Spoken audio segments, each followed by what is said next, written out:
like said anything. It's just like an internal we have identified. Good morning, Threshers. Just like the ensemble, really. Is what Thank you for being here and welcome to Convocation for Spring of 2022. To all of you here in Memorial Hall and to those of you joining us on the streaming platforms, it's my pleasure to kick off the Spring 2022 Convocation. The title for today's Convocation is a reintroduction. Those of you who were here last semester, we did an introduction, and that's why we've titled this the reintroduction. We hope to cover today reminders, and for those of you who are new to campus, welcome. This will be an introduction of sorts to Convocation. I'm John Gehring, the president, and along with Vice President Bob Millikan, we're the Convocation instructors for this semester, as we were for last semester. But today's program is really going to focus on 4 students who I'll introduce momentarily. For now, though, I just want to talk a little bit about the goals of this particular convocation. One is to hear from your peers about how to maximize the convocation experience. Bob Millikan, the Vice President for Academic Affairs, will also go through the syllabus and talk a little bit about expectations, and then at the end we'll have some time for questions. But before I introduce them, I want to talk a little bit about the greater purposes and our hopes and aspirations for Convocation. We might start by examining the root word of convocation. What does it mean and where does that word come from?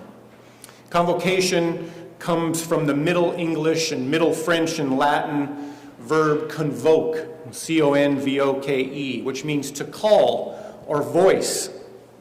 It's a 14th century word that meant an assembly of people coming together. And indeed, that's what Convocation represents on campus, an assembly of people coming together safely, we hope, which is why we're in Memorial Hall rather than Crable Auditorium. The word also has usage in other settings. It is often means an assembly of bishops or a consultative assembly of clergy and delegates. Convocation has a long history at Bethel College. It goes back generations, and it actually has a specific phrase associated with it. And the phrase goes like this: rarely affirm, never deny, always distinguish. The history and purpose of the saying is attributed to St. Thomas Aquinas, although it's unlikely that he ever wrote that exact phrase. But he did carry out the practice of that phrase, and if you ever get a chance to read his Summa Theologica, you'll be able to see in practice in the text what we hope to carry out in the Convocation. So let's look a little more closely. That phrase, rarely affirm, means that you shouldn't say yes all the time right away to arguments. You shouldn't say yes, you shouldn't agree, right? Rarely affirm. Why? Because without questioning or without understanding an argument, you may be agreeing to issues and binding yourself to propositions that you don't fully understand and didn't intend to agree to. What about the never deny? Why should you never deny anything right away? Well, because there's an element of truth in almost everything. In everybody's stories, there's an element of truth. In every argument, however absurd it might sound, there's an element of truth. And what about that always distinguish part of the saying? That means to ask questions. Ask good questions. Keep asking questions. Imagine yourself sitting down and writing a compare and contrast essay. Ask those questions that would allow you to write that essay. Of course, this rarely affirm, never deny, always distinguish phrase is useful not only when St. Thomas was alive, but also with modern day questions. In fact, we need the frame of mind and disposition of Convocation to address our modern day questions more than ever. Throughout the Convocation, you will no doubt hear things that you don't agree with, and that's okay. Intellectual discomfort is part of the educational process. Your professors, when you're here, will intentionally make you intellectually uncomfortable. That's part of the experience of growing and learning, and it's an important part of the experience. That's what higher education is for, to challenge assumptions, to make you intellectually question beliefs and ideas, to make you intellectually uncomfortable. We also have other hopes for Convocation. We want to start you down the path of knowing how to have a conversation. This drawing together of community is an opportunity for you to get to know one another and for you to get to know the speakers. And that's really critical. For your intellectual development and understanding of each other and yourself is really based on conversations that you'll have. We want the conversations from Convocation to trickle over into the dorm room, into the weight room, into the cafeteria, onto the stage. We want you to be talking about Convocation and discussing what you learned here when you're out on the green or in the hammocks when it gets warmer out there on the green. We want you to be able to make connections and linkages to other courses that you're taking. We want to instill the lifelong habits of listening carefully and questioning thoughtfully. And of course, we hope for all of you personal satisfaction as a result of understanding yourself, understanding more about topics, and drawing together in community. How should we be together in community? It's weird with COVID right now, understandably, because we have to be farther apart than we would normally be. But still, and I think our students are going to, your peers are going to address this, civility is important, and use of technology is important. Oftentimes we bring in speakers from long distances who have important messages. Some of them are distinguished alumni this semester. And it's good to devote your full attention to the speakers, because I think you would want the same done to you when you become a speaker at a Convocation event like this or at another event. So that's all I have to say about Convocation and our hopes and aspirations and dreams for all of you. I now want to introduce our students, and I hope you'll join me when I'm done in giving them a round of applause as they come up here and share with you their hopes and aspirations for Convocation. Annie Carlson is a senior from Freeman, South Dakota, working towards a Bachelor of Arts in Biology. Charlie Gibson is a senior from Ashland, Kansas, working towards a Bachelor of Arts in Bible and Religion. Matthew Hernandez is a senior from Chanute, Kansas, working toward a Bachelor of Science in Social Work. And Jared Kaufman is a senior from Mound Ridge, Kansas, working towards a Bachelor of Arts in Mathematical Sciences. So please help welcome your peers and our speakers for today, those 4 students.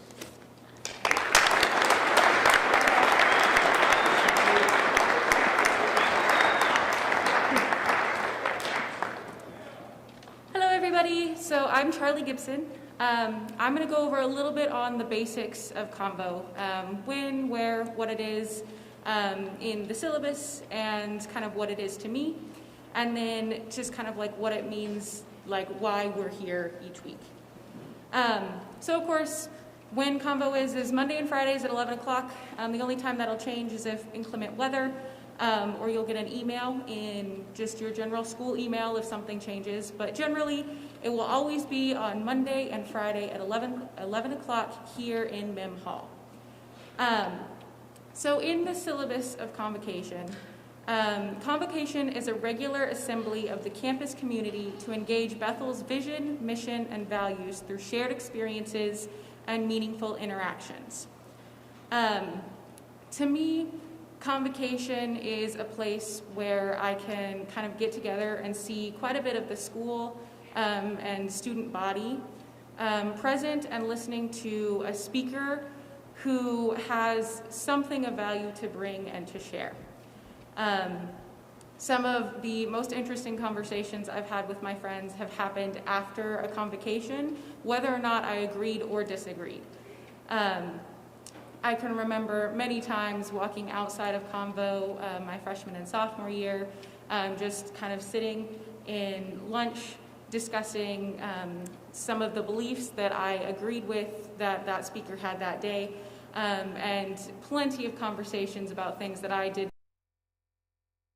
didn't agree with from that particular speaker. And I think that conversation is something that's very important and of value that Convocation brings to all of the students that we have here. And I think it's very important that we recognize that even though if we don't like what is being said, we can still learn and think a little bit deeper about why we don't like what is said or why we do like what is said. And I think that shared experience of listening to one speaker or a multitude of speakers turns around and can create a really well-rounded person. General requirements for Convo. So we have Convo credit hours. You have to attend 18 generally. There are nursing and aviation exceptions that are due to if you're having class. Those things are arranged with the registrar, but generally you have to attend 18 convocations to get the credits for that. Let's see.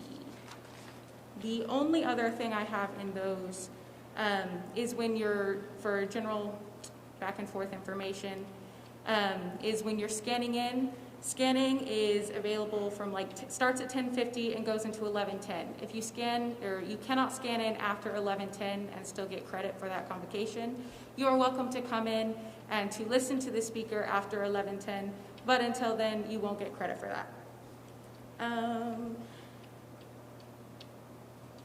That's kind of all of the information I have. Again, just recognize that Convocation is something that you kind of gain what you want out of it. And ideally, if you have to be here to get those credits to graduate, then why not, take a little time and learn something from it.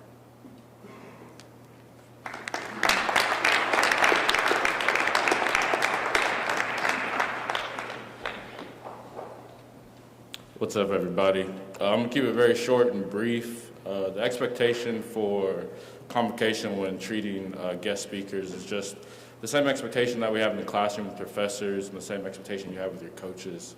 It's very just disrespectful to look out and see people on their phones and looking down at their phones. And it's also disrespectful just to hear people talking because voices really carry here in the auditorium. You might think you're just whispering, but where there's a bunch of small groups talking everywhere, the voices carry. So, I mean, it's just something simple. I mean, we're all adults here. Let's just be grown and pay attention to the guest speakers. They put a lot of time and effort into coming here to speak, and it is very fearful talking in front of a student body. It's the same like you put in effort into liberal arts or music and stuff like that, and the same you do in the practice. You wouldn't want to have someone come to your event and just watch them be on their phones or just be talking the whole time, not paying any attention to what you have going on. Thank you.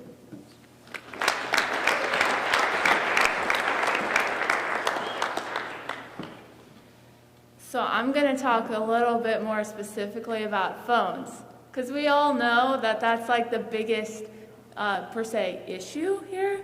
So I am just curious, how many people have their phone with them today, whether it's in your pocket, your backpack, like I do, I'm using it right now. If you don't, more power to you.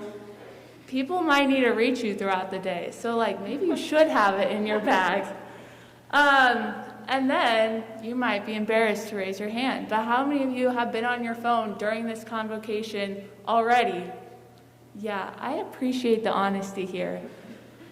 And how many people have your phone in your hand right now, just in case you get bored, that you can hop on it and do some scrolling through social media? It's a thing. And I'm not gonna stand up here and lecture y'all about not being on your phone during a presentation, because those are skills that we learned in middle school. But I get it. Not every convo you're gonna find super interesting, and you're here because you have to be. But I just want you to imagine being up here in our position in front of hundreds of students. A lot of people find college kids kind of intimidating because we can be brutal. So just imagine that. If that doesn't hit home for you because you think, I would never put myself in that position, think about you're playing a game like, I don't know if this hits too close to home, but all you football players are playing K-Dub, and it's a big game, and every single person in the stand has their AirPods in and is doing this.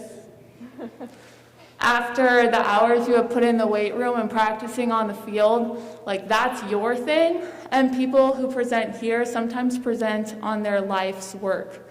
So it's meaningful to them. And so I just want to encourage you when you're here to put yourself in the speaker's position. It's generally 45 minutes or shorter. If you absolutely cannot listen, think about what you're going to lift at the Y later that day, what you're going to have for lunch. But when you have your AirPods in and your head down on your phone, it is visually discouraging to the speaker. So just think about that this semester, please.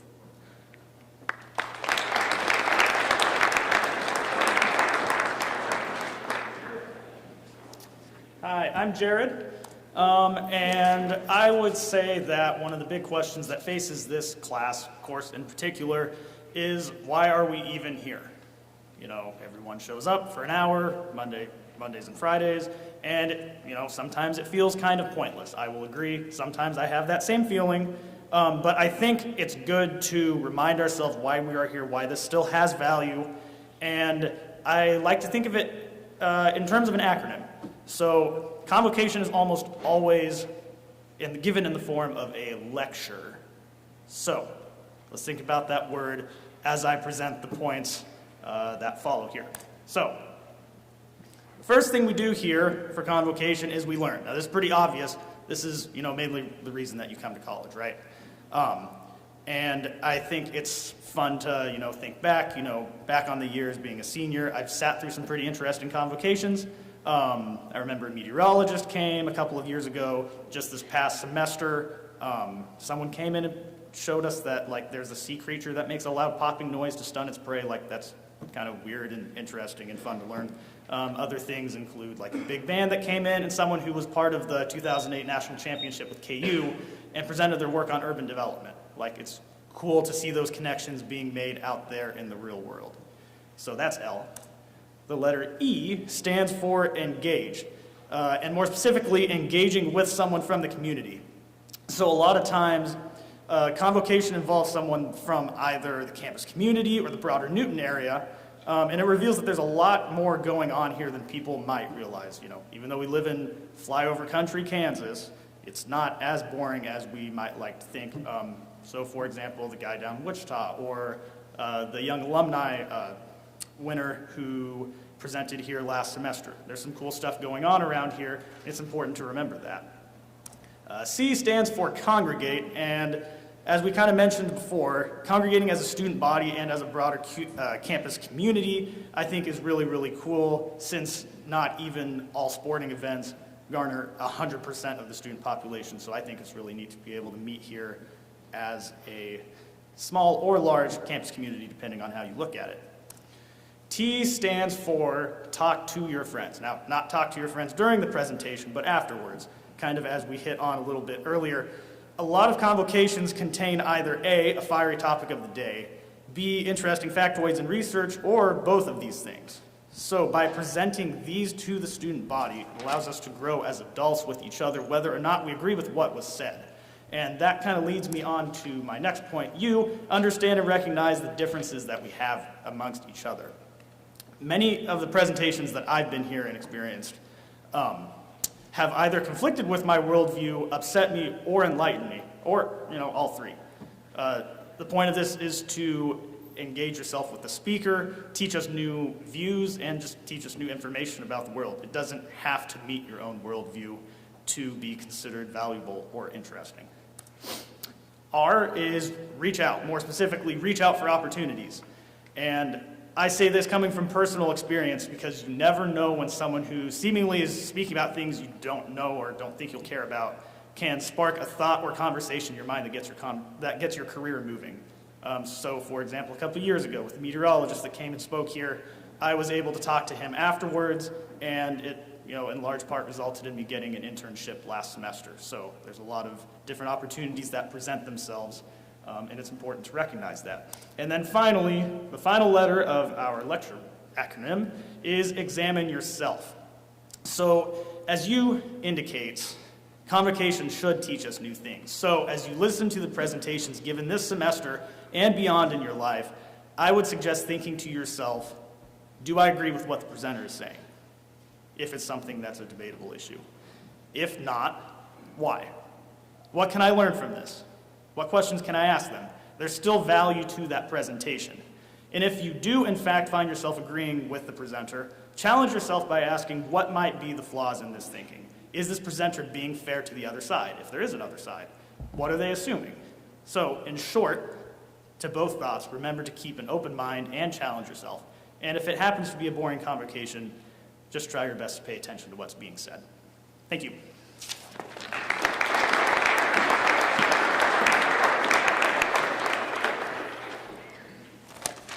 Here's the syllabus. It's in Moodle. I'll go over it just very briefly, flying over the highlights. Convocation, you need to be here every semester you're enrolled. That's why you're here. You need to attend 18, as we already said. There's typically about 24 options. There's alternatives as well, like KIPCOR films and activities like we had for the MLK lecture and the National Day of Healing. Racial healing was here last Monday and Tuesday. If you don't get your 18, just don't do that. There is remediation, and that will involve watching the video, writing an essay about it. So just get it done. It's so much easier to come and get the credit, no credit experience, critically engage with the time that you're here.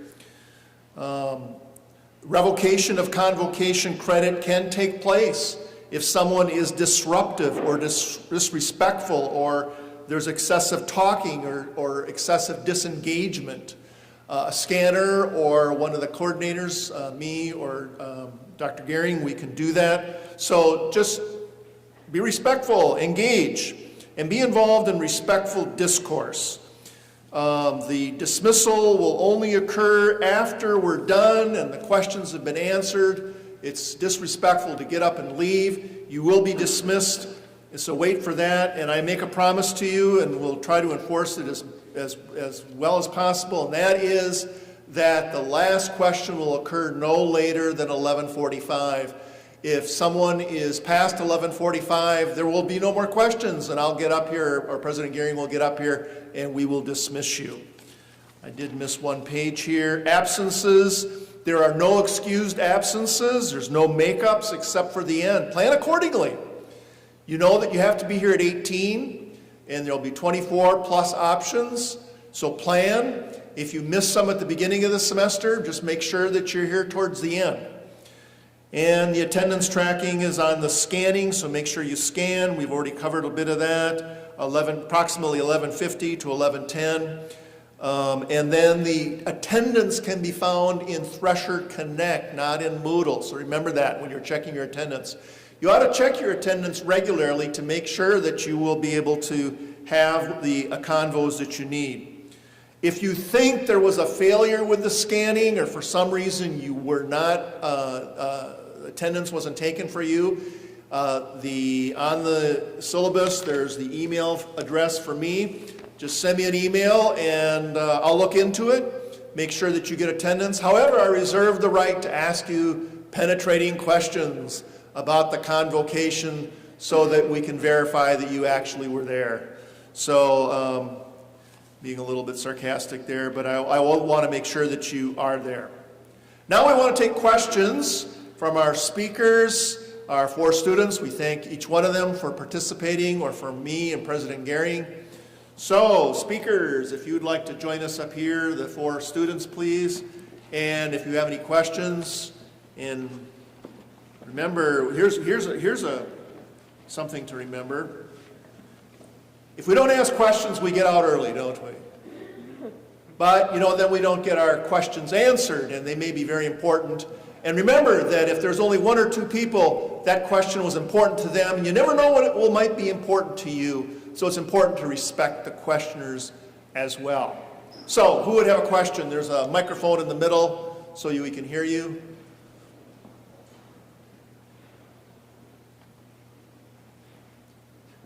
Okay. Should we take a syllabus quiz? Yeah. All right, you are dismissed. See you on next Monday.